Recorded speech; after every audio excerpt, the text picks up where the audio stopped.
இன்றைக்கி நம்ம tomato sauce தான் ரெடி பண்ண போகிறோம். அதுக்கு தேவையான அளவுக்கு தக்காளி கட் பண்ணி எடுத்துருக்கேன். இதுக்கு லைட்டாக தண்ணி ஊற்றிடலாம். ஆல்ரெடி இதிலே தண்ணி வரும், அதனால் கொஞ்சமாக தண்ணி ஊற்றிட்டு க்ளோஸ் பண்ணி வச்சுடலாம். ஒரு 5 நிமிஷம் அளவுக்கு ஸ்லோலே வேகட்டும்.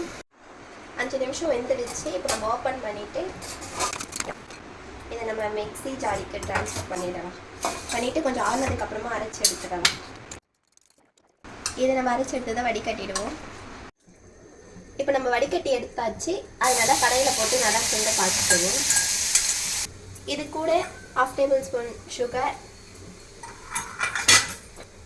ஒரு பிஞ்ச் உப்பு, 1/2 table spoon Kashmiri chilli powder போட்டு நல்லா மிக்ஸ் பண்ணிவிடுவோம். நல்லா பாயில் ஆகி வந்ததும் லெமன் போட்டுக்கலாம். இப்போ நல்லா சுண்டி வந்தெடுத்து டொமேட்டோ சாஸ் எதுக்காக ரெடி பண்ணியிருக்கோன்னா பீட்சாக்காக ரெடி பண்ணியிருக்கோம். பீட்சாவை வந்து நெக்ஸ்ட் வீடியோவில் பாருங்கள். உங்களை இன்னொரு வீடியோவில் சந்திக்கிறேன். Tata, bye, see you.